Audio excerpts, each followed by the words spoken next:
প্রথমেই বলে রাখি, আমাদের বাবা মা দেওয়া একটা নাম আছে। কারো নাম আব্দুর রহমান, কারো নাম আব্দুল সাত্তার। আমার আব্বা আমার নাম রেখেছিলেন আব্দুল মাতিন। তো প্রত্যেকেরই আব্বা মায়ের দেওয়া একটা নাম আছে। কর্মক্ষেত্রে আমি যখন বক্তৃতা করি, জনগণ আমারে বক্তা বলে। যখন গাড়ি চালাই, পুলিশ ড্রাইভার বলে। যখন পড়াতে বসি মাদ্রাসায়, তখন ছাত্ররা মাস্টার বলে। যখন মাঠে চাষ করি, লোকে আমারে চাষি বলে। যখন আমি কোনো জায়গায় দোকানে মাল বিক্রি করি, পাবলিক আমারে দোকানদার বলে। আমি শুধু জানতে চাচ্ছি একটাই, যে জনগণ আপনাকে মুসলমান বলে কেন? আমার প্রশ্নটা কি বোঝা গেছে?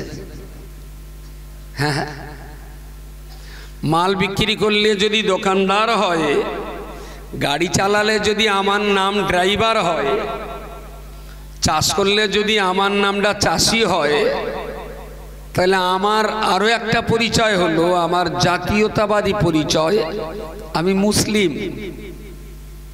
কি এমন কাজ আমি করি যে পাবলিক আমাকে আল্লাহ নবী সাহাবী আল্লাহ নবী ওমর রাদিয়াল্লাহু তাআলা আনহু ওই সময়ে তিনি চিন্তা করলেন, লোকটার যদি এই মসলা জানা নাই বা থাকবে, নবীর কাছ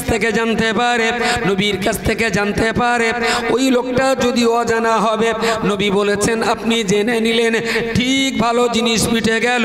কিন্তু সাদাক্তা, নবী যে ঠিক বলেছেন এ সার্টিফিকেট তো সেই লোকটাই দিতে পারে। নবী বলার আগেও যে লোকটার জানা ছিল,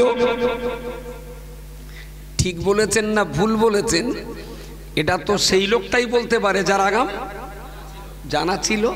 তাহলে তোমার যদি আগাম জানা থাকে, তাহলে তুমি কি নবীর পরীক্ষা করতে আসছো? নবীকে পরীক্ষা করার অধিকার তোমার কে দিয়েছে? এটাই হলো রাগের কারণ। রাসূলুল্লাহ ইশারা করলেন, ওমর বুঝলেন যে এই দুইজনের আলাপচারিতা আচরণের ভঙ্গিমার ভিতরে নবী যেন আমাকে মাথা গলাতে বারণ করছেন। কিন্তু সতর্কতা, ওখানেও খুব চোখের পলক পড়ছে না ওমরের, লক্ষ্য শুধু হাত দুটোর দিকে। কারণ আক্রমণ যদি হয় হাত দিয়ে হবে। বাকি আলোচনা যা হচ্ছে খুব ভালো, চলুক। বললেন সাদাক্তা, আপনি ঠিক বলেছেন। বেশ, লোকটা ফের প্রশ্ন করলেন। ওই আগন্তুক ব্যক্তি দ্বিতীয়বারের জন্য রাসূলুল্লাহ দিকে তাকিয়ে বললেন, ইয়া মুহাম্মদ আখবিরনি আনিল ইসলাম। হে নবী মুহাম্মদ, আপনি আমাকে ইসলাম সম্পর্কে কিছু বলুন, ইসলাম সম্পর্কে কিছু বলুন। লোকটার প্রশ্ন যেই না শেষ হলো, নবী আমার এবার ইসলাম সম্পর্কে বলতে শুরু করলেন। আল ইসলাম আনতা শাহাদা আল্লাহ ইলাহা ইল্লাল্লাহ ওয়া আন্না মুহাম্মাদার রাসূলুল্লাহ ওয়া ইকামাস সালাত وإيتاء الزكاة وتصوم رمضان وتحج البيت من استطاع إليه سبيلا। নবী আমার বললেন, ওগো আগন্তুক, আপনি আমাকে ইসলাম সম্পর্কে জিজ্ঞেস করেছেন, আমি আপনাকে বলছি ইসলামের প্রথম কথাই হলো সাক্ষী দিতে হবে আল্লাহ ছাড়া কোনো মাবুদ নেই, মুহাম্মদ সাল্লাল্লাহু আলাইহি ওয়াসাল্লাম আল্লাহ পাকের বান্দা এবং রাসূল। 5 ওয়াক্ত নামাজ পড়তে হবে, রমজানের রোজা করতে হবে, যাকাত দিতে হবে, আর্থিকভাবে স্বাবলম্বী ব্যক্তি হলে জীবনের মতো একটা বার হজ করতে হবে। এই 5টা বিষয়কে বলা হয় ইসলাম। নবীর বলা শেষ, লোকটা আবার বললেন সাদাক্তা। ওমর আবার রেগে গেলেন, তুই ভাই জিজ্ঞেস করতিস, জিজ্ঞেস কর। নবী বলছেন ভালো করে শোন, মুখস্থ কর। চুলকুনি মেরে আবার ঠিক বলেছেন এটা বলার তো দরকার নেই। আর তুই যখন বলছিস যে নবী ঠিকই বলেছেন, তাহলে তোর নিশ্চয়ই আগে জানা ছিল, তাহলে এত সার্টিফিকেট দিচ্ছিস কেন রে ভাই? ওমর আবার একটু এগোতে যায়, রাসূল আবার ইশারা করলেন, ওমর থমকে গেলেন। হাদিসটা যতটা পড়েছি এর ডবল এখনো পিছনে আছে। ঠিক আমি আজকে এখানে যে চাষটা করব ওই চাষের জন্য এই হাদিসটা এই পর্যন্ত লাগবে। ঠিক এই পর্যন্তই লাগবে, সেই জন্য পরেরটা আজকে আর বলবো না।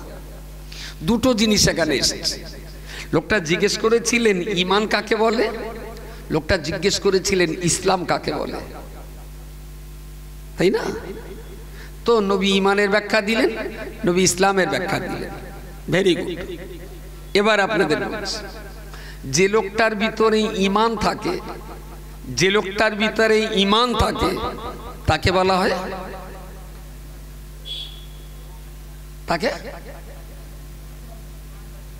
বাহ ঈমানদার। বাহ।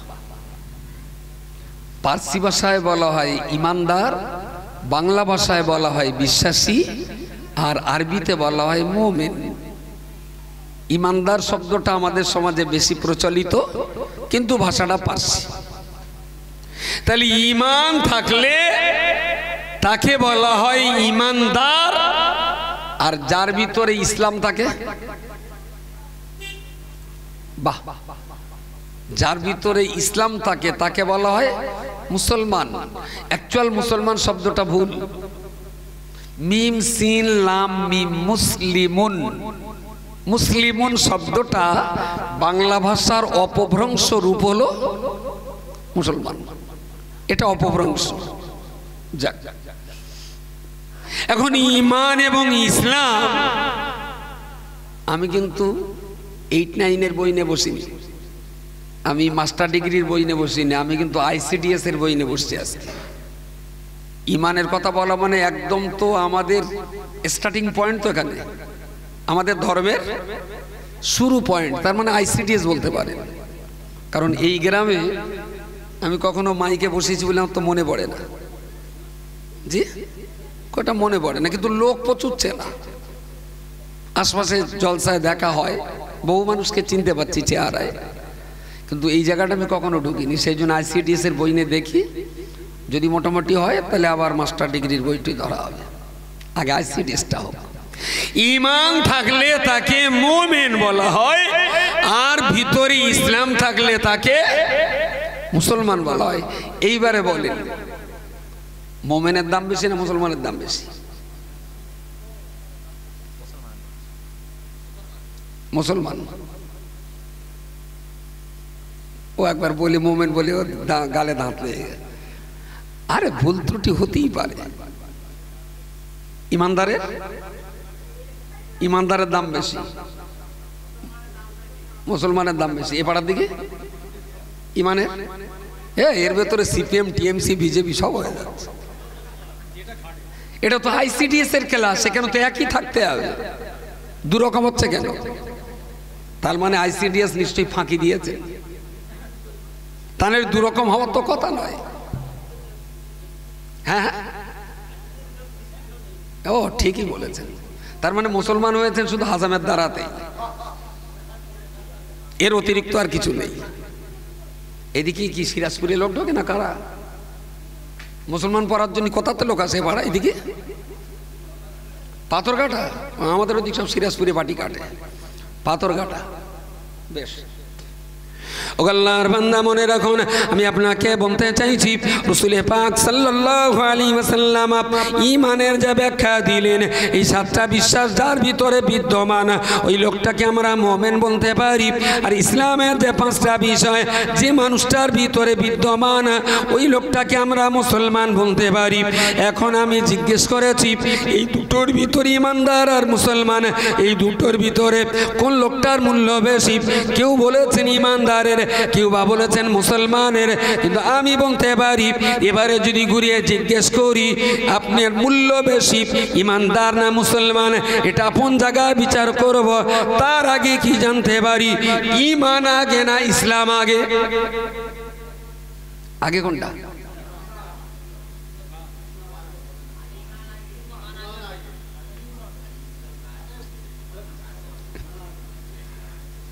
হোক হোক, বাহাস হোক না, আমি তো চাচ্ছি শ্রোতা বাহাস করুন।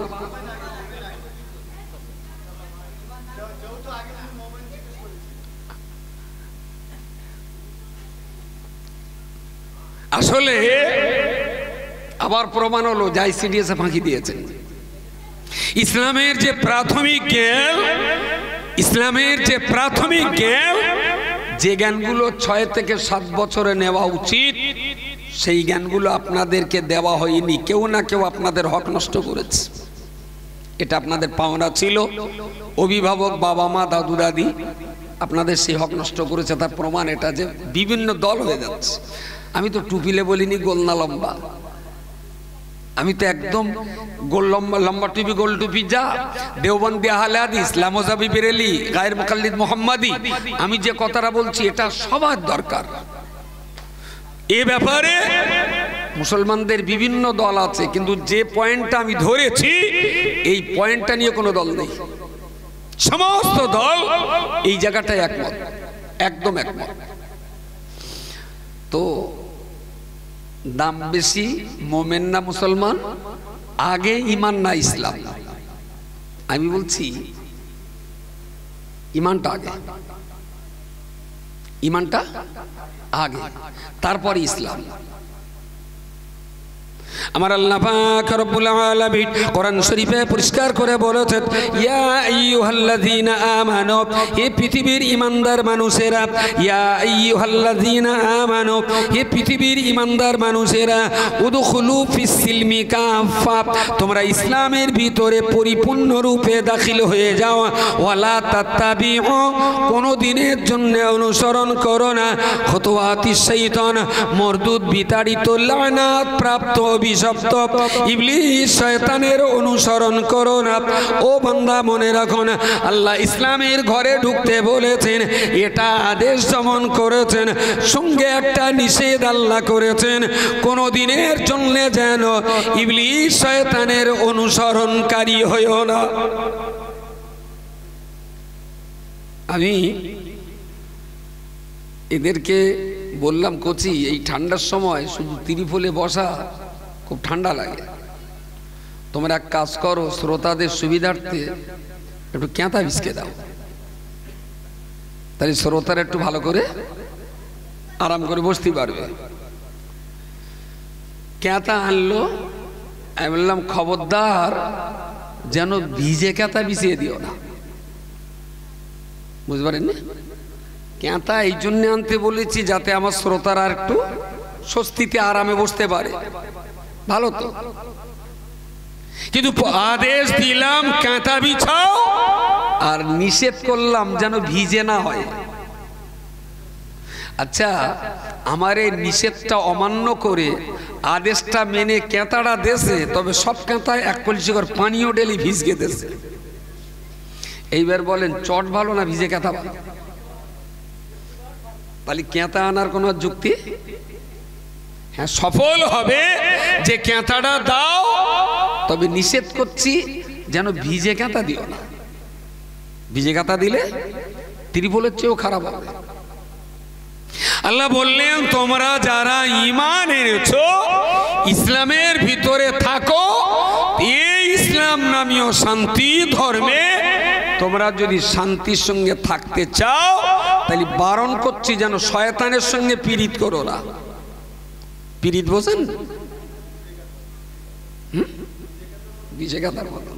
শয়তানের সঙ্গে পীড়িত করা মানে ইসলামের শান্তি তোমার কপালে আর জুটবে না। ওয়ালা তাত্তাবিউ খুতুওয়াতিশ শাইতান, ইবলিস শয়তান লানত প্রাপ্ত, সে অভিশপ্ত, তার কথা যেন কখনো মেনো না। তাহলে এই ঘরে তোমরা খুব শান্তির সঙ্গে থাকতে পারবে, দারুণ শান্তির সঙ্গে থাকতে পারবে। এবারে যেটা বলার, যে ঈমান না ইসলাম,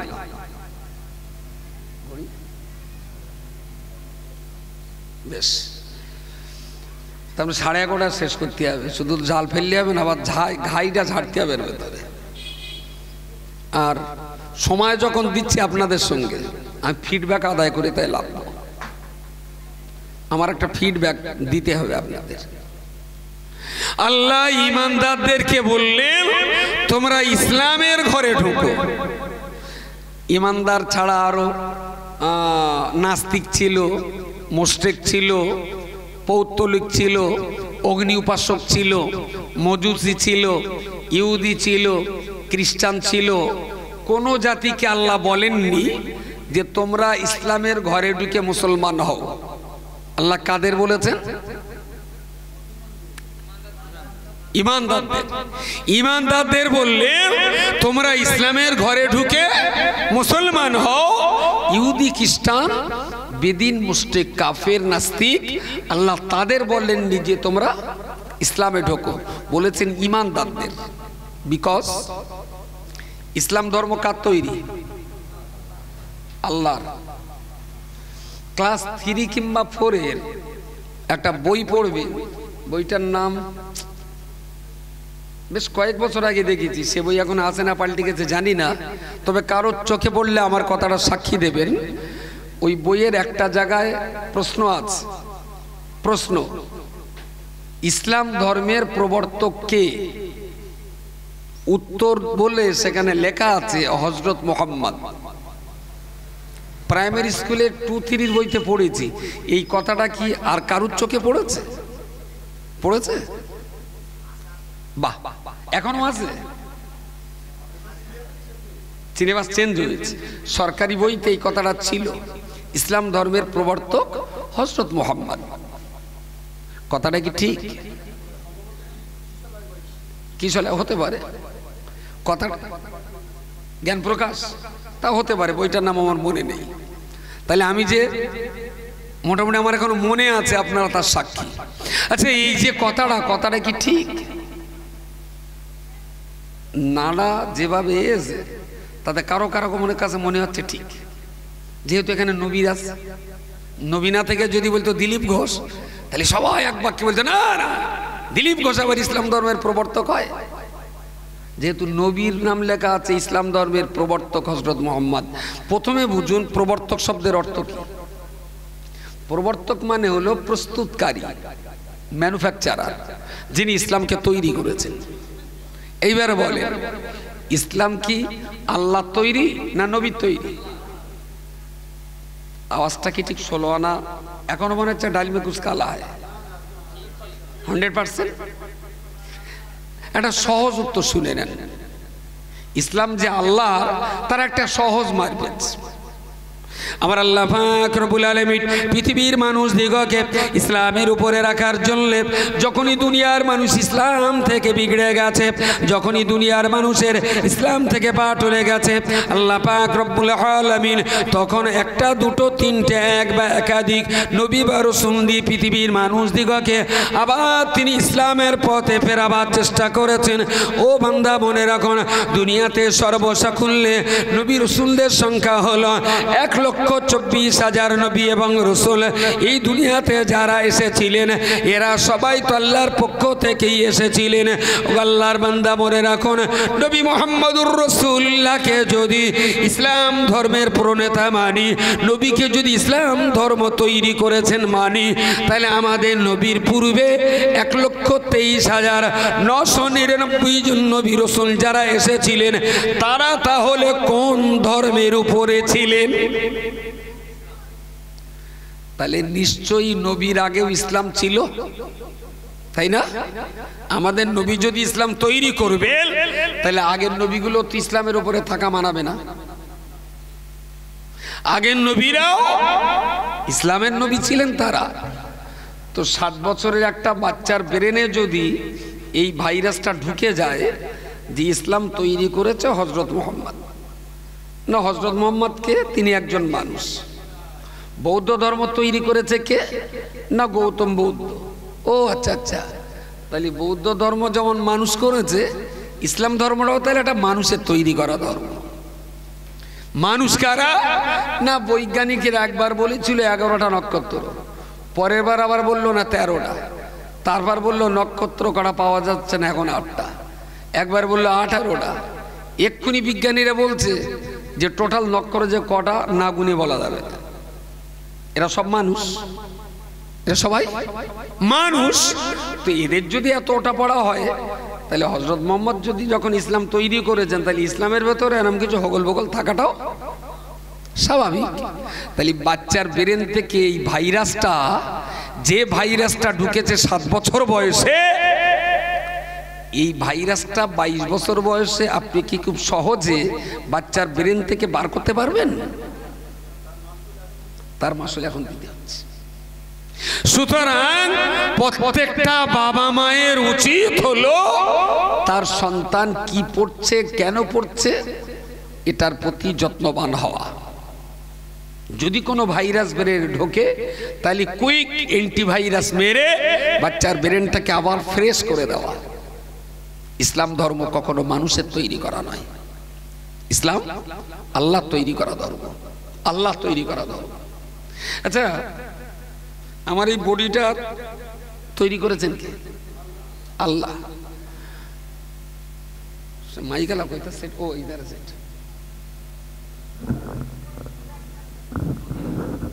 ওকে। আউজা কোম্পানি, আউজা কোম্পানি একটা খুব নামি কোম্পানি। আউজা কোম্পানির মাইক ভারতবর্ষের বাইরেও অনেক দেশে বিক্রি হয়। ইন্টারন্যাশনাল কোম্পানি, খুব দামি কোম্পানি এবং খুব মানি কোম্পানি। এই কোম্পানির সেটটা যারা তৈরি করেছেন, এই সেটটা কেনার সময় ওরা ওর সঙ্গে একটা ম্যানুয়াল বুক দিয়েছিল। মাইকেলা কইছে ম্যানুয়াল বুক একটা দেয় না সেটের সাথে, ফোনের সাথেও। Very good. একটা মোবাইলের সঙ্গেও দেয়। এবং এই সেটের সঙ্গে যে ম্যানুয়ালটা দিয়েছে ওতে লেখা আছে যে কারেন্টে চালাতে গেলে 220 আর ব্যাটারি চালাতে গেলে 12 ভোল্টেজ।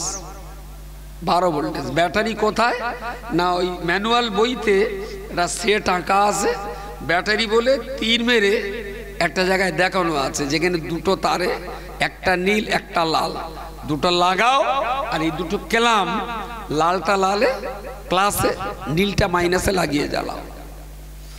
মসজিদে মাইক নেই, আমি গ্রামের বড় লোক, আমি লোক খোকা 50,000 টাকা দিচ্ছি মাইকলেস, ছেলেপিলে সব আনলো।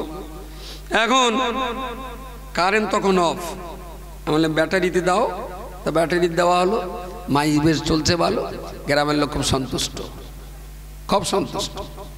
হঠাৎ কারেন্ট এসে, যেহেতু মাইকটা কিনেছে আমি খোকা এক কাজ করো, ওই যে তার দুটো ব্যাটারি দেছো, তোমার ব্যাটারি কত ভোল্টের? তাহলে কাকা এটা 12 ভোল্টের। আমি বলি ওইটা 12 ভোল্টের তো 220, 220 ভোল্টের কারেন্ট ওখানে বুঝে দাও। 12 ভোল্টের যদি এই শব্দ হয় তাহলে 220 পাওয়ার দিলে শব্দ আরো। এখন যে ছেলেটা মাইক চালাচ্ছিল বলছো গো চাচা, এ বলো কপালে বাস পড়বে নি। আমি তো কেন? এখানে বলো ব্যাটারি দেওয়ার লাইন, কারেন্ট দিলে বলো সব মনে হলো। টাকা দিছে আমি, আর তোর বাপের কথা চলবে মাইক? ম্যানুয়াল বইটা রাখ, টাকা দিচ্ছি তো আমি, আমার টাকা, আমার যুগ মতন মাইক চলবে। ওরা ভয়তে ভয়তে কাঁচি দিয়ে কামড়ি কেটে দে, মালে ঢুকে সুইচ যেই না দেশে চিচিড় করে একটা শব্দ হলো, গা গা করে খানিকটা ধোঁয়া উঠলো, প্লাস্টিক পড়া খানিকটা গন্ধ নাকে এলো। মাইকে আর কোনো মতে সে ব্যাটারিও হচ্ছে না, কারেন্টও হচ্ছে না। দোকানে নিয়ে যাওয়া হলো, দোকানদার বলল এর এখন ওপেন হার্ট সার্জারি করা লাগবে, পুরো তালবসায়কার মুদ্রাংশা। কি ব্যাপার? বললো এর যেখানে দেওয়ার দরকার ছিল 12 ভোল্ট, সেখানে দেশে 220 শেষ। আমি বলছি কি, যিনি তৈরি করেন তিনি ভালো বলতে পারেন যে সেটটা কিভাবে চালালে সবচেয়ে ভালো আওয়াজ হবে। অন্য কারোর পক্ষে বলা সম্ভব নয়। তৈরি যিনি করবেন, পরিচালনার নিয়ম তিনিই বলে দেবেন, অন্য কেউ বললে অত সুন্দর হবে না।